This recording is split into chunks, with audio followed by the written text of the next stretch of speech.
I'm delighted to have Cherryl Elliot with me today to talk about the great work that she's doing down in a special education school in the south of Cork. Cherryl, welcome. Thanks for joining us. Thank you. Tell me a little bit about the work that you do. Right, well, my school is for pupils with a moderate learning disability. There's 68 pupils in the school, and they range from 4 years old right up to the school leaders are 18. Oh, that's some mix. Yes. And what kind of role do you have down in the school there?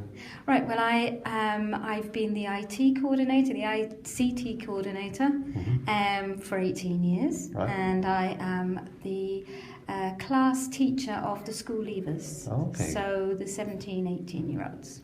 And do you teach one subject or do you do No, a range of subjects? It's very much like a primary school setup where I teach the whole range of subjects, and we have certain visiting teachers that come in and would teach horticulture, PE, drama, such as that. Very Yes. good. And how you've a number of iPads down there. How do you use them in the school? Yeah, we use iPads throughout the school. We have one-to-one iPads in the senior end of the school, and then we have at least 2 or 3 iPads for the junior classes. They're generally used more by the senior teachers. Okay. It's just, I don't know how that's worked out, but we use Reflector to project the image up onto the screen, and it's very successful. What are the kind of apps and what kind of things do you do with the iPads? We use we have speech and language therapy every day, and the repetition of the speech and language therapy apps is fabulous. Okay. And it's generally done one-to-one with either myself or one of my classroom assistants working directly with a child.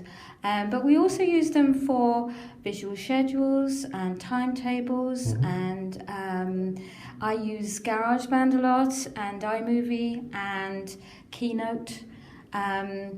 Lots of content creation apps like Book Creator to make personal books and social stories. All right. We'd use them on field trips, and we've actually just started the junior cycle, level 2, and so I'm using it to set up e-portfolios to record progress and to assess the pupils that are taking the programme. Wow, that's a lot going on down there. There's a lot going on, yes. And do you think it's making much of a difference to the students there enthusiastic about using the iPads? Yes, the majority of them. I mean, there's always a small minority that aren't interested in, but the vast majority absolutely love their iPads.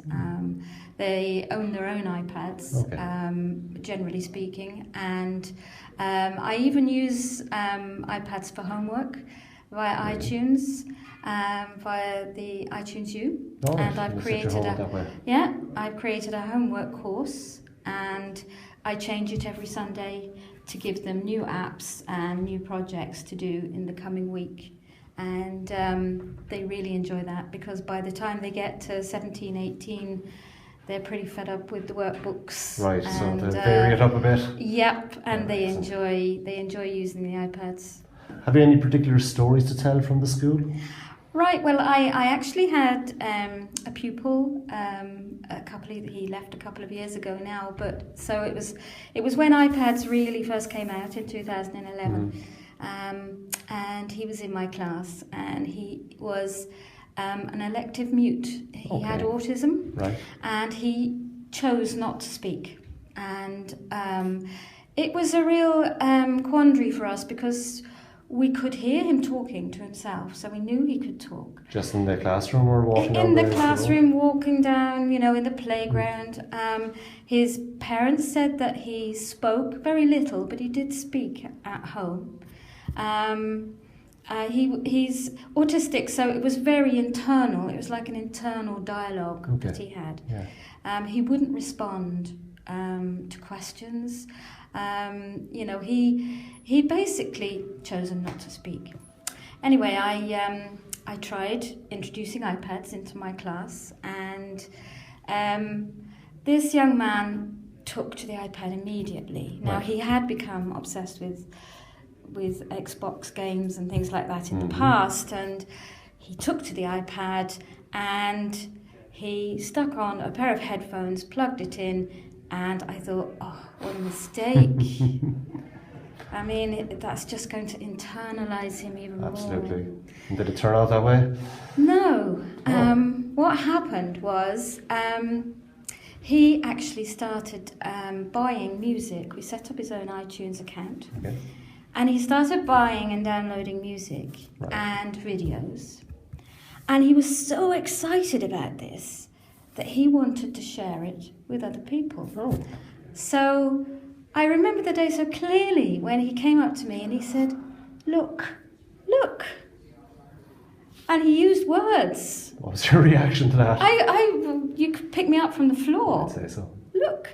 And I tried not to react, but I said, that's lovely, that's great, can you show me some more? And he said more, and he found some more, and then he showed his classmates, and then very, very, very gradually, over a period of months, we got him to talk more and more about his music. Wow. He would go around to other classes and show his music. We actually started making books in Book Creator about his favourite music. Okay. His parents were over the moon because he was talking at home as well. Can imagine so, yeah. Yeah, and just before he left, he actually did a presentation on Keynote on, I think it was One Direction actually, his favourite band at the time. He stood up in front of the class and he spoke about his band. And there was not a dry eye in the house. It was amazing. That is amazing. Fantastic story. So an amazing story of the iPad giving a student his voice.